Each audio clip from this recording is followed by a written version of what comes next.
ये उस जमाने की बात है जब गांवों में भाईचारे की मिसालें दी जाती थी, जहां हर दिल में ईमान था और हर घर में सुकून। सुबह का वक्त था, मस्जिद से अजान की आवाज आ रही थी और गांव के बच्चे मिट्टी में खेल रहे थे। इब्राहिम 18 साल का नौजवान, अपने छोटे भाई अयान 12 साल का मासूम बच्चा। दोनों भाई एक दूसरे से बेपनाह मोहब्बत करते थे। इब्राहिम अपने छोटे भाई के लिए माँ बाप दोनों बना हुआ था।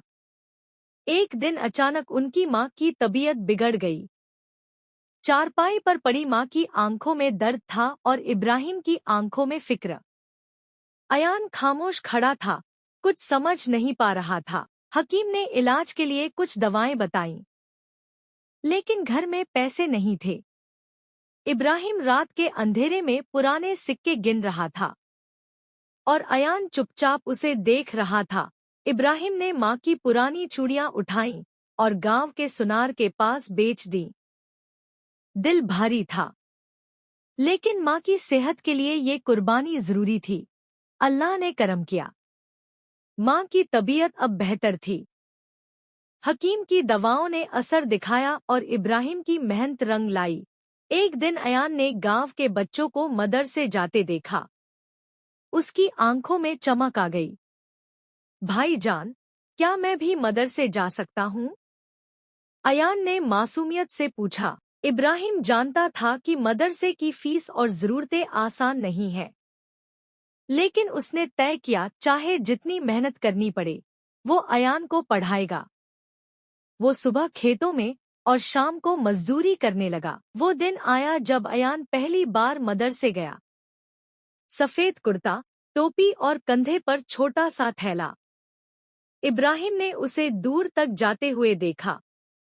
आंखें भीगी हुई थी, लेकिन दिल में सुकून था। मदरसे में बैठकर अयान को हर दिन अपने भाई की कुर्बानियां याद आती थी।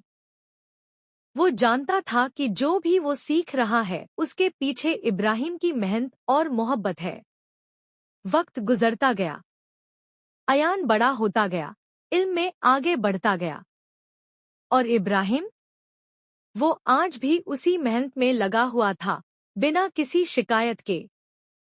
सालों बाद अयान एक आलिम बनकर गांव लौटा। सादा लिबास, आंखों में नूर और दिल में तौज़ी। पूरा गांव उसे सलाम कर रहा था, लेकिन उसकी नजरें किसी और को तलाश रही थी।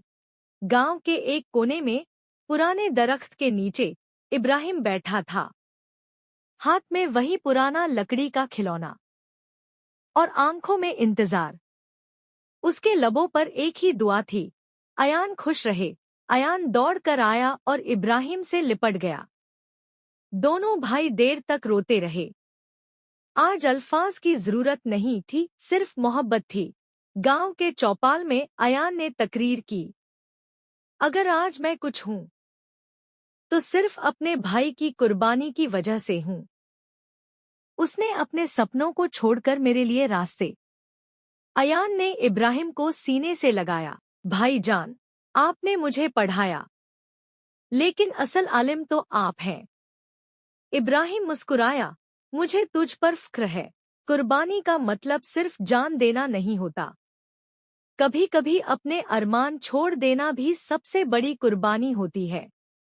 और वो कुर्बानी एक भाई ने दी थी अपने छोटे भाई के लिए।